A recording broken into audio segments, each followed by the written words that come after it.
حضرت ابو ذر فرماتے ہیں کہ میرے خلیل نے اور خلیل سے مراد نبی صلی اللہ علیہ وسلم ہے، مجھے میرے پیارے دوست نے اس بات کی نصیحت فرمائی۔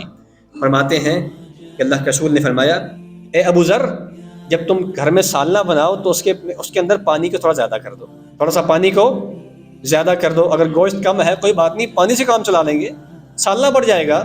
پھر ذرا دیکھو اپنے پڑوسیوں میں سے کوئی پڑوسی تمہارا بھوکھا تو نہیں ہے، اگر پڑوسی بھوکھا ہے فرمایا کہ فَأَصِبْهُمْ مِنْهَا بِمَعْرُوفٍ، بڑے اچھے طریقے سے اس کو پیک کر کے خوبصورت لفافے میں لپیٹ کے جا کر اپنے پڑوسی کا دروازہ کھٹکھٹاؤ اور اس کو تحفہ پیش کرو کہ بھائی آج کا کھانا آپ کا میری طرف سے۔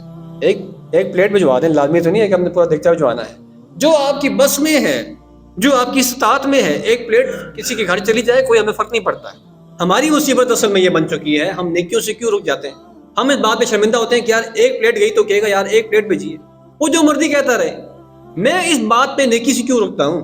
اور نبی صلی اللہ علیہ وسلم نے پڑوسی کو بھی اس بات کی تلقین فرمائی، جس کی طرف کوئی تحفہ آتا ہے، جس کی طرف کوئی ایک پلیٹ آ جاتی ہے، کوئی ایک کھجور کسی کی طرف آ جاتی ہے، تو وہ آگے سے باتیں نہ کرے۔ فرمایا کہ اگر تمہارا پڑوسی تمہیں پائے بھیجے، پائے، اس زمانے میں پائے کی اتنی ویلیو نہیں ہوتی تھی۔ نبی صلی اللہ علیہ وسلم کے زمانے میں پایوں کی اتنی ویلیو نہیں ہوتی تھی، کیونکہ شاید ہو سکتا ہے اس زمانے میں لوگوں کو پائے بنانے کا طریقہ نہ آتا ہو، لیکن آج تو اگر وہ لاہور میں آ جائیں، گجرانوالہ میں آ جائے، تو پائے تو ایسے بنائیں گے کہ بندہ کہے گا باقی سب چھوڑ دو، پائے کھاؤ بیٹھ کے۔ ایسا ہی ہے آج کل کے زمانے میں پایوں کی بڑی ویلیو ہے۔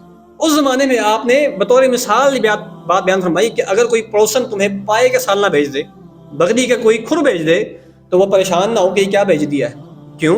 یہ اس نے نیکی کی ہے تمہارے ساتھ، جو اس کے بس میں تھا اس نے بھیج دیا، اس نے ایک انڈا بھیج دیا، اس نے کوئی دہی کا پیالہ بھیج دیا، کچھ بھیج دیا، چٹنی بھیج دی، اس کے جو بس میں تھا اس نے کیا ہے، تو شکریہ ادا کرو، کہو جزاک اللہ، اللہ آپ کو برکت دے، میں تو اس قابل بھی نہیں ہوں کہ تمہیں پائے بھیج سکوں۔ تو اس لیے پڑوسی کی طرف سے آنے والے تحفے کو حقیر نہیں جاننا چاہیے۔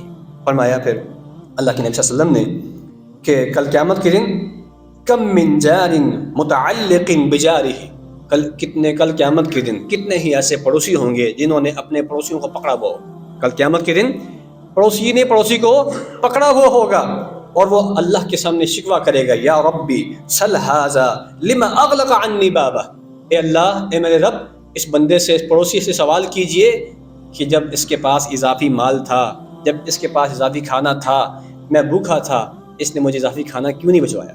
اس نے مجھے اضافی کھانا کیوں نہیں بھجوایا؟ میں بھوکا تھا، اس نے مجھے نہیں بھجوایا۔ اللہ پوچھے اس سے۔